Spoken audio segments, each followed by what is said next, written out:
Hello students. So as you all are aware that very soon our UTs are going to start, that is second UT will be there for class 10th, and in our chemistry part science में जो आपका chemistry part होगा, in that second chapter is there acid, bases and salts. Okay, so this chapter will be coming and questions based on this chapter will be given to you in chemistry part. Okay students, so objective questions will be there as well as theoretical part will be there, so you have to prepare accordingly. Fine students, and you all are also aware about that it will be an online exam, so you have to prepare yourself according to that. Okay, so today I'll give you revision. So from today we will start the revision of this chapter acid, bases and salts. Okay students, so let's start it.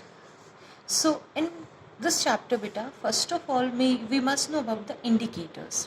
ठीक है कि indicators क्या होते हैं, तो what are indicators, and basically we are talking about the acid base indicators. So what are indicators? Indicators are those substances which identify the acidic or basic behavior of other substance by change in color. Okay, तो acid base indicators आपके क्या हो गए, ये ऐसे substances हैं जो कि किसी और सब्सटेंस के बिहेवियर के बारे में हमें बताएंगे. बिहेवियर मीन्स उसका नेचर कैसा है, weather the given substance is acidic और बेसिक. और कैसे पता चलता है ये हमें, बेसिकली हमें पता चलता है ये चेंज इन कलर से. देखो ऑल्फैक्टरी इंडिकेटर्स भी आएंगे, वो टाइप्स में हम देखेंगे, आप पढ़ चुके हैं उसके बारे में. वो स्मेल पे बेस्ड है, वो अलग है, बट ज़्यादातर तो क्या होता है कलर में चेंज से हमें पता चलता है कि कोई भी सब्सटेंस एसिडिक होगा या बेसिक होगा. ना so indicators are of 4 types. कितने टाइप के हैं बताइए? These are of 4 types. That is first one is natural indicator, synthetic indicator and olfactory indicator. Then we have universal indicator. Fine बेटा. तो सबसे पहले आप इसमें देखिए natural indicator. What is natural indicator? अब देखिए as the word suggest, word से ही हमें क्या पता चल रहा है, यहाँ पे नेचुरल है ना, तो natural means which is obtained from natural sources. यानी ऐसा इंडिकेटर जो हमें नेचुरल सोर्सेस से ही मिला है उसको हम क्या कहेंगे बेटा? Natural indicator. ठीक है, जैसे फॉर एग्जाम्पल अपने पास है लिटमस. लिटमस जो कि हमें किससे मिलता है? लाइकेन से. ठीक है, तो लाइकेन से मिलता है and solution of litmus is purple in colour. Litmus की जो सॉल्यूशन होती है 2 फॉर्म में अवेलेबल है बेटा. एक तो होता है हमारे पास लिटमस पेपर और एक होती है लिटमस सॉल्यूशन. ठीक है, तो लिटमस की जो सॉल्यूशन है it is purple in colour and when this litmus solution is put in a substance and if its color changes to red, यानी जब इस पर्पल सोल्यूशन जो हमारी है अगर किसी सब्सटेंस में हमने डाला, हमें नहीं पता अभी कि वो सब्सटेंस एसिडिक है या बेसिक है या न्यूट्रल है, we don't know that. Okay, so if this colour changes to red then we confirm that कि आपका सब्सटेंस कैसा होगा बेटा? एसिडिक हो गया, क्योंकि एसिडिक मीडियम में जाने की वजह से इसका कलर चेंज कैसा हो जाता है? Red. Fine. And same ways if the purple colour changes to blue, तो मीडियम कैसा रहेगा, सब्सटेंस कैसा रहेगा आपका? बेसिक. समझ में आ गया? तो बेसिक ब्लू, बेस में जाएगा तो ब्लू कलर, एसिड में जाएगा तो रेड कलर. यानी पर्पल अगर रेड में चेंज हो गया तो क्या हो गया? वो एसिड. और पर्पल अगर ब्लू में चेंज हो गया तो वो क्या रहेगा? बेसिक. और पर्पल में अगर कोई चेंज नहीं हुआ then it is a neutral solution. समझ में आ गया? यानी वो न्यूट्रल है आपकी. ओके स्टूडेंट्स, चलिए आगे देखिए. फिर नेक्स्ट है लिटमस में ही नेक्स्ट टाइप, जैसे मैंने अभी आपको बताया litmus paper. So litmus paper, there are 2 types of litmus paper, that is red litmus paper and blue litmus paper. ठीक है बेटा. अब देखो रेड लिटमस पेपर क्या होता है आपका? Red litmus paper acidic medium में तो कोई चेंज नहीं शो करेगा, बट बेस में डालेंगे हम तो ये कैसे हो जाता है? ब्लू. आप याद रखिए इसमें अगर रेड टू ब्लू होता है तो मीडियम कैसा है आपका? बेस. ये शॉर्ट ट्रिक होती है इसकी. बी यानी बेस में रेड किससे हो जाता, रेड किस में टर्न हो जाता है? बी में. समझ में आ गया? बेस में रेड लिटमस पेपर टर्न हो जाता है ब्लू में. ठीक है। और एसिड में ब्लू लिटमस पेपर किस में टर्न हो जाता है, रेड। समझ आ गया। तो आप यहाँ पे देखिए, फिर ब्लू लिटमस पेपर जो है एसिड में कैसा रहेगा, रेड, और बेस में उसमें कोई चेंज नहीं आएगा। ठीक है। आप ध्यान क्या रखेंगे, रेड टू ब्लू चेंज किस में होता है, बेस में। ब्लू टू रेड चेंज किस में होता है, एसिड में। ठीक है। चलिए, now the next type of natural indicator is turmeric. Turmeric means हल्दी, है ना। Turmeric paper also it is also available, and if it is not available then we can make it also, है ना। एक पेपर पे आप turmeric powder लगाइए, थोड़ा वेट करके उसको, ठीक है, और वो उसको हम as a turmeric paper use कर सकते हैं। Fine. Then if this turmeric paper does not show any change in colour, colour में कोई चेंज नहीं शो करेगा, तो मीडियम कैसा होगा आपका बेटा, एसिडिक। और अगर यही येलो कलर का जो पेपर है, येलो टर्मरिक पेपर है, आपका चेंज हो जाता है रेडिश ब्राउन में, तो आपका मीडियम कैसा रहेगा, बेसिक। समझ आ गया बेटा। ठीक है। तो ये चीज़ आप इसमें खास ध्यान रखेंगे। Now the next type is synthetic indicators. We have done natural indicators, now we will be discussing synthetic indicator। तो देखिए बेटा, synthetic indicators क्या होते हैं।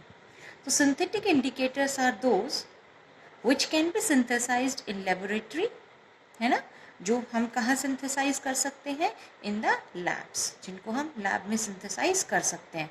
जैसे फॉर एग्जांपल फिनोफ्थलीन हो गया, मिथाइल ऑरेंज हो गया, ये दोनों ही किस टाइप के इंडिकेटर्स हैं, they are synthetic indicators. Okay.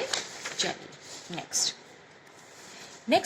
अब हम मिथाइल ऑरेंज एंड फिनोफ्थलीन के बारे में यहाँ पे बात करेंगे। Will talk about them now. So methyl orange, the colour of methyl orange in neutral medium, neutral medium में इसका कलर कैसा होगा बेटा, ऑरेंज होगा। ठीक है। यानी और methyl, as the name only suggest that कि और मिथाइल ऑरेंज है, तो इसका कलर कैसा है, न्यूट्रल मीडियम में ऑरेंज, यानी वाटर में आप इसे डालेंगे जो कि न्यूट्रल है, तो ये ऑरेंज कलर शो करेगा। अगर इसका कलर ऑरेंज से रेड टर्न हो जा रहा है, किस में, किसी टाइप के सब्सटेंस में, है ना, जो हम ऐड करेंगे, तो अगर colour change shown is red, then the medium is acidic. ठीक है। एसिड में जाते ही ऑरेंज कलर किस में चेंज हो जाएगा, रेड में, और बेस में जाने पर ये कलर किस में चेंज हो जाएगा, आपका येलो में। ध्यान आ गया बेटा। याद रखिए, ऑब्जेक्टिव क्वेश्चंस यहीं से पुटअप होंगे यहाँ पे आपके। ठीक है। ऑरेंज टू रेड किस में जा हो रहा है, एसिडिक में। ऑरेंज टू येलो किस में हो रहा है, बेसिक में। ठीक है। चलिए, फिर नेक्स्ट हमारे पास सिंथेटिक इंडिकेटर है बेटा phenolphthalein. Okay. Phenolphthalein, neutral medium में its color is colorless. Okay students, and in acidic medium its color will be colorless. Means if we add phenolphthalein in an acidic substance, then it will not show any color change, no color change will be shown. And if we put some drops of phenolphthalein in a basic solution, then its color will change to pink. समझ आ गया। यानी किसी भी substance में डालने पर अगर उसका कलर पिंक हो गया है, तो हम कंफर्म कर देते हैं कि वो सब्सटेंस का नेचर कैसा है बेटा, बेसिक। और अगर उसका कलर चेंज नहीं हो रहा है, तो हम क्या कंफर्म करते हैं कि इट इज एसिडिक। ओके। चलिए, then third type of indicator is olfactory indicator. Very important, बहुत इसमें से this time also in the board question were asked from this part. So what are olfactory indicators? So olfactory indicators क्या होते हैं बेटा, which change their smell when mixed with acid or base। यानी हम यहाँ पे एसिडिक और basic behaviour का डिटेक्शन किस वजह से करते हैं, यहाँ कलर की वजह से नहीं पता चलता है। It is done due to the change in their smell, smell change होती है उसकी, है ना। So that's why these smell change की वजह से अगर हम डिटेक्शन कर पाए, हम पता कर पाए whether the given substance is acid और base, then those type of indicators are known as olfactory indicators। Fine, we can take example onion, vanilla, clove, all these substance have their own characteristic smell। इन सभी substance की अपनी अपनी characteristic smell होती है बेटा। ठीक है। Like onion, all of you are aware, onion का एक अलग ही कैरेक्टरिस्टिक स्मेल है ना, अपना खुद का अलग स्मेल है उसका। तो न्यूट्रल मीडियम में तो अनियन अपनी जैसी इसकी स्मेल है वो गेन करके रखता है। ठीक है। एसिडिक मीडियम में भी उसकी अपनी वही स्मेल रिटेन रहती है, बट बेसिक मीडियम में दो जो अनियन की कैरेक्टरिस्टिक स्मेल है वो चेंज हो जाती है, वो वैनिश हो जाती है, वो ख़त्म हो जाती है। समझ गए बेटा? यानी ये ध्यान रखना, in base the smell of the onion changes. Okay, same is the case with vanilla. Vanilla also has its own characteristic smell. So in acidic medium it retains its smell, अपनी smell वो retain करके रखता है, fine. And in basic medium its smell changes, उसका smell क्या हो जाता है बेटा? Change हो जाता है. ठीक है, चलिए next. Now the last type of indicator is universal indicator. So what is this universal indicator? Actually all these indicators which we discussed just now, that is like litmus, methyl orange, phenolphthalein, है ना, they were used, they are used just to identify the nature of the substance. That is they can just tell us whether the substance is acidic or basic. मतलब वो हमें केवल बता सकते हैं कि जो substance है वो acidic है या basic है ना. Strength नहीं पता चलती इनसे हमें, है ना. Strength means we cannot tell whether it is a strong base, strong acid, or weak base or a weak acid, है ना. तो just to know the strength we use universal indicator. Okay students, यानी अगर हमें strength पता करना है उसकी तो हम उसके लिए क्या यूज़ करते हैं बेटा? यूनिवर्सल इंडिकेटर का सोल्यूशन यूज़ करते हैं. And universal indicator solution, it is a solution which is made up of using various type of chemicals. बहुत सारे केमिकल्स को यूज़ करके इसे बनाया जाता है. ठीक है, and this shows different colours. ये जो यूनिवर्सल इंडिकेटर का जो सोल्यूशन है, और it is also available in the form of paper strips. तो ये अलग अलग कलर शो करता है over the range of pH value. PH अभी अपने आगे आएगा टॉपिक, ठीक है, तो वहाँ डिस्कस करेंगे. ओके, तो 1 से लेके 14 तक पीएच स्केल होता है अपना, तो उसके अकॉर्डिंग हमें स्ट्रेंथ के बारे में पता चल जाता है. ठीक है, रेड कैबेज ये हमारा एक यूनिवर्सल इंडिकेटर के तौर पे हम इसको यूज़ कर सकते हैं. In acidic medium actually the colour of this red cabbage neutral medium में ब्लू, एसिडिक में रेड, एंड बेसिक में कैसा हो जाएगा? येलो. फाइन स्टूडेंट्स, नाउ देखिए इंडिकेटर्स पर से ये मानिए आप श्योर है वहाँ से क्वेश्चन ज़रूर बनेंगे बेटा.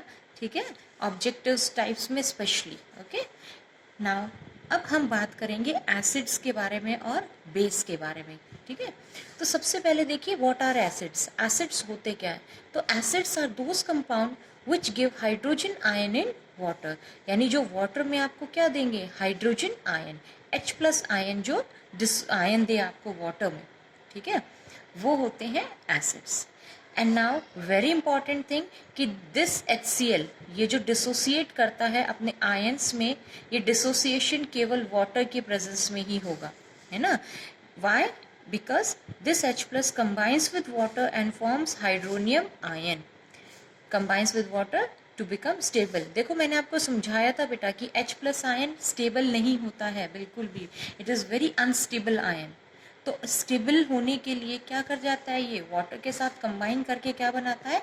Hydronium ion. ठीक है, same is the case with other acids. जैसे कि HNO3 है, तो HNO3 वाटर में ही AQ का यहाँ पे मतलब क्या है? AQ stands for aqueous. ठीक है, यानी वाटर में जो सोल्यूशन है इसका एक्वस. तो H+ एंड नाइट्रेट आयन.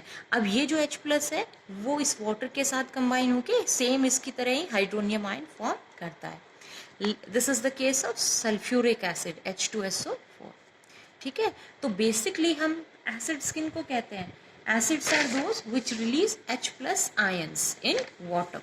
ठीक है, वो वाटर में अपना H+ आयन रिलीज करते हैं. ठीक है, हर वो सब्सटेंस जिसमें हाइड्रोजन एटम है इज नॉट एन एसिड. ये ध्यान रखना बेटा, हर कोई सब्सटेंस एसिड नहीं है जिसमें हाइड्रोजन है. केवल वही सब्सटेंस एसिड है जो वाटर में आयनाइज होके आपको H+ आयन दे. Okay, now we will come to base. तो बेस किस टाइप के सब्सटेंस है? Base are those compound which give hydroxide ion in water. ठीक है, बेस आपके कौन से कंपाउंड होंगे? जो कि आपको वाटर में क्या देंगे, हाइड्रोक्साइड आयन। जैसे कि फॉर एग्जांपल NaOH हो गया, सोडियम हाइड्रोक्साइड, KOH हो गया, potassium hydroxide, calcium hydroxide, CaOH whole twice. ठीक है बेटा, चलिए आ गई ना बात समझ में। चलिए अब इनका भी आयोनाइजेशन बिल्कुल इसी तरीके से होता है, like this sodium hydroxide, this can ionise like this Na plus and OH minus, and it also hydrolyzes in ionizes in water। ठीक है, इसके बाद आता है अपने पास में स्ट्रॉन्ग एंड वीक एसिड। अब स्ट्रॉन्ग एसिड्स क्या होते हैं, very easy definition, strong acids are those which ionise completely, जो कंप्लीटली आयोनाइज करते हैं वाटर में। ठीक है, वही क्या होते हैं अपने स्ट्रॉन्ग एसिड्स होते हैं, जैसे कि HCl हो गया, H2SO4, HNO3, these are strong acids. ठीक है, और वीक एसिड क्या हो गए बेटा, वीक एसिड्स आर दोज जो कि पार्शियल आयोनाइजेशन करते हैं, जिनका वाटर में आयोनाइजेशन पार्शियल होता है, मतलब कंप्लीटली आयोनाइज ये नहीं कर पाते हैं। और देखो स्ट्रॉन्ग एसिड्स में जो H+ आयंस मिलते हैं वो हमें ज़्यादा मिलते हैं, और वीक एसिड्स में H+ आयंस हमें कम मिलते हैं। ठीक है, यानी in weak acid they produce small number of H+ ions. For example we have carbonic acid H2CO3, phosphoric acid H3PO4, acetic acid CH3COOH। Fine, so this is about the strong and weak acid. Now we will come to base, that is strong base and weak base. अब देखो strong base क्या होता है, strong base are those which ionize fully in water to produce large number of OH minus। देखो जैसे अभी strong acid तुम्हें बताया था कि जो कि completely ionize होके आपको H+ आयन दे, वो तो strong acid, और ऐसे ही same way जो fully ionize होके आपको large number of OH minus ions दे, वो क्या होगा बेटा, एक strong base होगा। For example we have NaOH, KOH, LiOH, ये सब लिथियम हाइड्रोक्साइड। ठीक है, चलिए नेक्स्ट आ जाइए अब वीक बेस पे। तो वीक बेस में क्या होता है, they ionise partially in water to produce smaller number of OH minus ion, यानी इनका आयोनाइजेशन कैसा होता है बेटा, कम होता है। ठीक है, और आयन जो OH माइनस के आयन्स मिलते हैं हमें, वो भी क्वांटिटी में कम कैसे मिलेंगे, कम। Example magnesium hydroxide, ammonium hydroxide, ये सभी किस टाइप के हैं, ये वीक बेस है। ठीक है, अब कंसंट्रेट और डाइल्यूट। अब एक कंसंट्रेट सोल्यूशन क्या होती है, देखो वेरी बहुत आसान है ये चीज़। Concentrate solution is a solution in which, देखो बेटा इसको मैं थोड़ा सा आपको इजी करके बताती हूँ।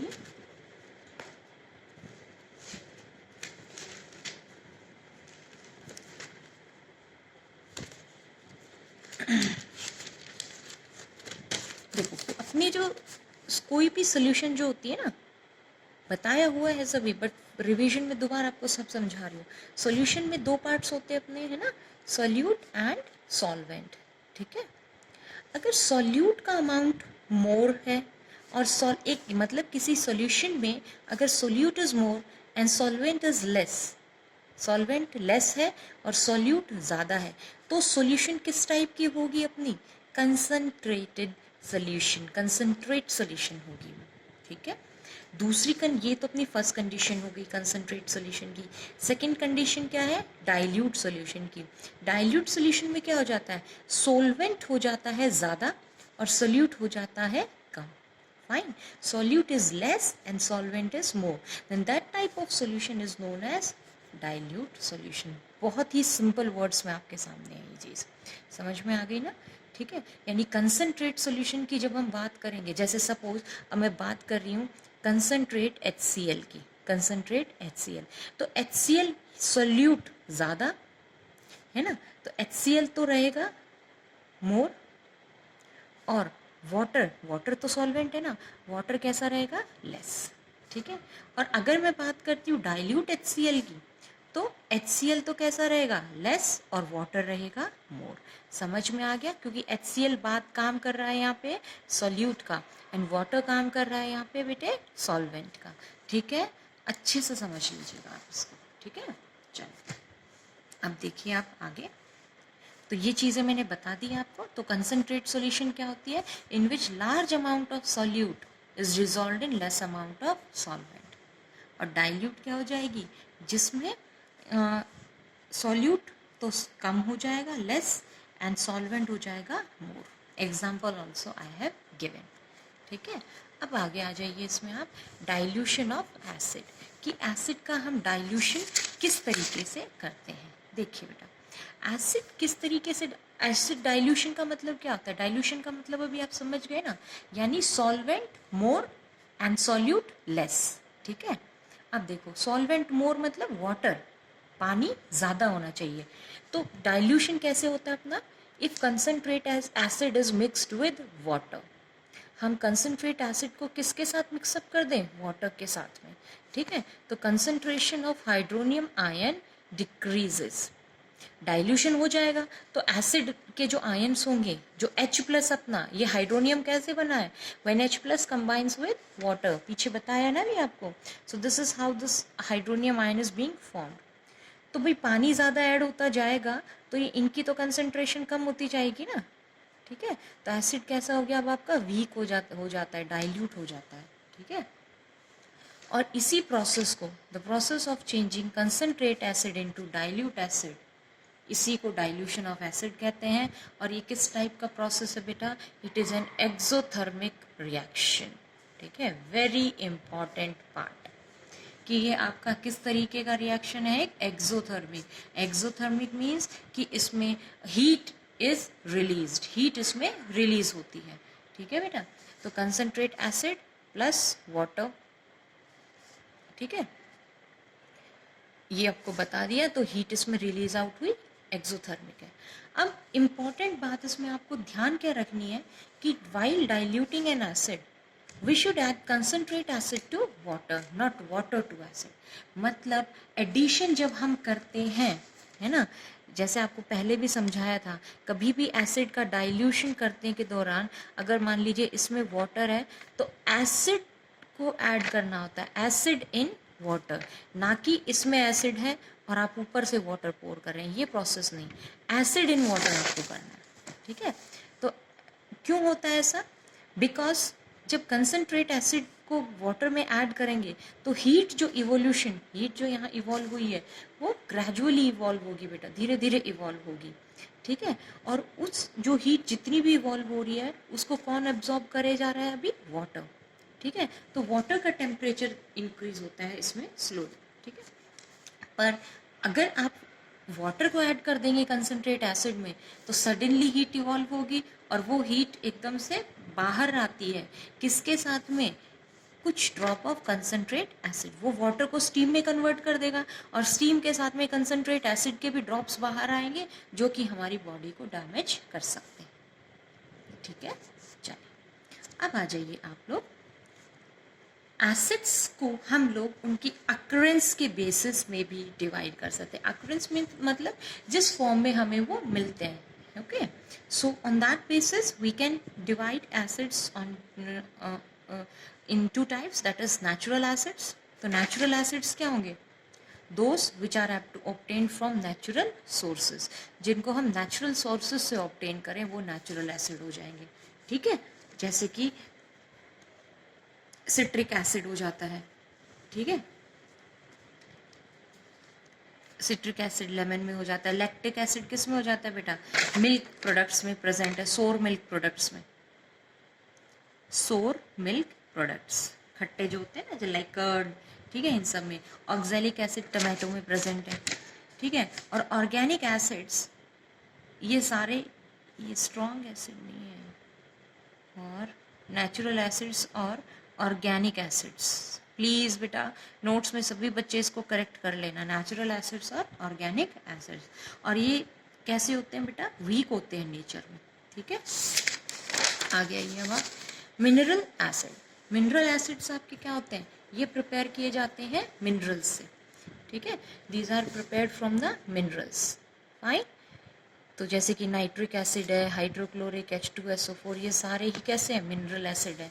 H3PO4, H2PO4, ये सब इसी में आ जाते हैं. ठीक है, उसके बाद general properties of acid base, ये तो सिंपल है, ये आप सभी कर लेंगे, है ना.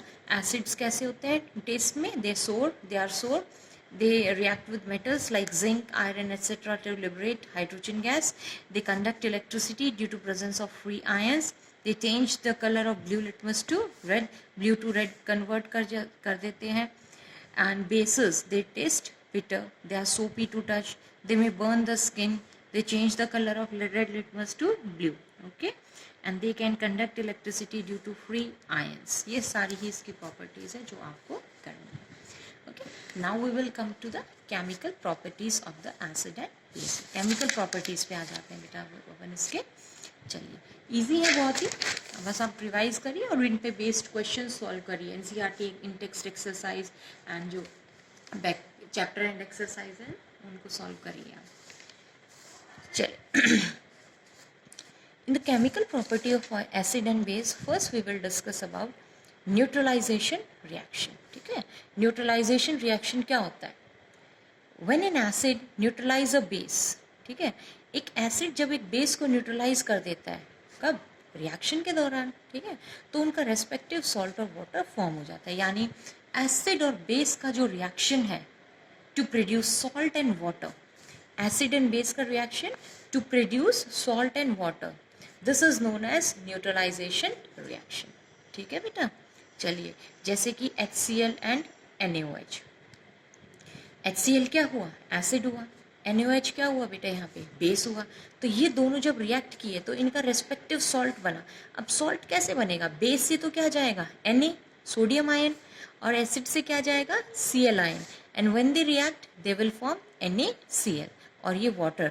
वाटर कैसे बनता है? एसिड का H+ गया, बेस का OH- गया और न्यूट्रलाइज हो गया.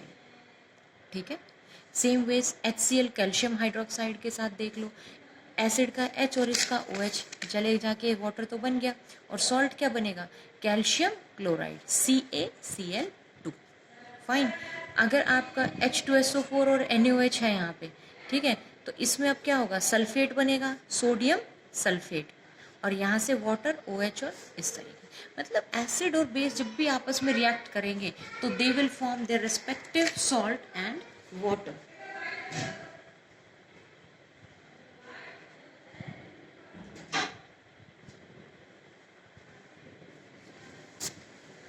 ठीक है बेटा, समझ में आ गया आप लोगों को? ये है ना, ये नाइट्रिक एसिड है, ये सोडियम हाइड्रोक्साइड है ना. तो नाइट्रिक में नाइट्रेट जाएगा यहाँ से सोडियम, तो sodium nitrate and water formed. Okay, so this is how the respective salt and water are formed. और एसिड बेस की जो रिएक्शन है इसको ही हम क्या कहते हैं? न्यूट्रलाइजेशन रिएक्शन कहते हैं.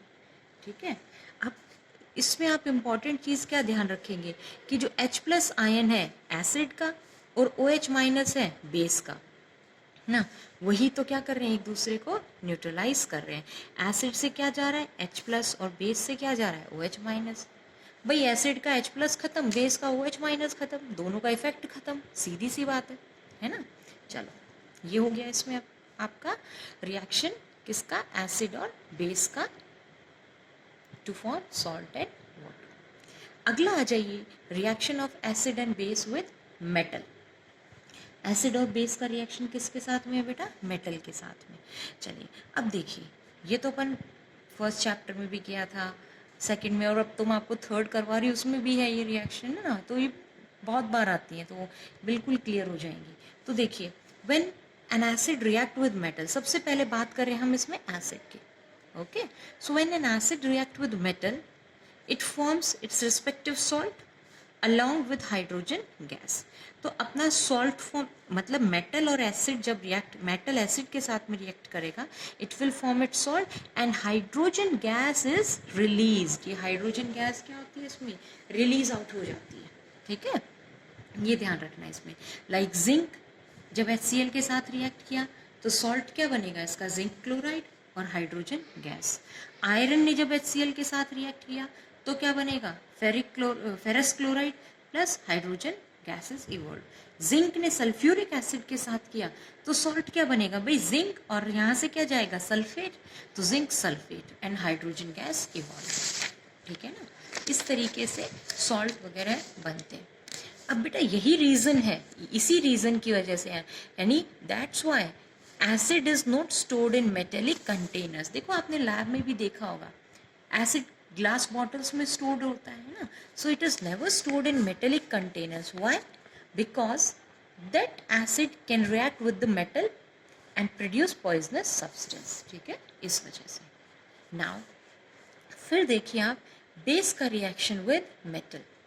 तो बेस का रिएक्शन भी सेम वेज होगा, जैसे एसिड प्लस मेटल सॉल्ट और हाइड्रोजन गैस हो रहा था ना, same ways base and metal भी क्या देगा, सॉल्ट एंड हाइड्रोजन गैस आपको फॉर्म करके देगा. Like this NaOH when it react with zinc, तो सॉल्ट क्या बनेगा अपना, sodium zincate Na2ZnO2 and hydrogen gas. When this base react with aluminium metal, है ना, तो अब सॉल्ट क्या बन जाएगा, sodium aluminate plus hydrogen gas is released out. Fine students, so अभी आप इतना आप इसको अच्छे से रिवाइज कर लें. ठीक है, बाकी पार्ट मैं आपको कल करवाती हूँ. सो विद इन 2-3 डेज हमारा पूरा रिविजन कंप्लीट हो जाएगा and you will be ready to give the UT for it. Okay, और आपको बहुत बढ़िया से परफॉर्म करना है, तो आज आप इतना सारा करें. I mean about the indicators पढ़िए. इंडिकेटर्स में सारे कलर चेंज अच्छे से याद होने चाहिए बेटा, है ना, कि किस में कैसा हो रहा है, एसिड में कैसा होगा, बेस में कैसा होगा. ओके, देन एसिड की प्रॉपर्टीज. एसिड्स में कॉमन क्या होता है, सब में, सभी एसिड में कॉमन क्या है, दे रिलीज H+ आयन. सब बेस में कॉमन क्या है, दे रिलीज OH-. ठीक है, और एसिड और बेस दोनों ही इलेक्ट्रिसिटी कंडक्ट कर सकते हैं. क्यों कर सकते हैं, तो देखो, because they have free ions. उनके पास क्या होता है, फ्री आयंस प्रेजेंट है. Then weak acid, strong acid, ये सब अपन ने कर लिया. स्ट्रॉन्ग बेस, वीक बेस हो गया. डाइल्यूशन हो गया. डाइल्यूशन के दौरान हमें एसिड को वाटर में ऐड करना है, यानी we should add acid to water, not water to acid. ठीक है, नेचुरल और ये सब. फिर केमिकल प्रॉपर्टीज़ हमने शुरू कर दी हैं हाथ से अपनी. न्यूट्रलाइजेशन रिएक्शन हो गया अपना. फिर हो गया एसिड और बेस, मेटल प्लस एसिड. ठीक है, इतना पार्ट आप रेडी रखो अपना. ओके, सो नेक्स्ट फिर स्टार्ट करते हैं. Okay students, so good luck for your preparation for this unit test. Okay students, चलो.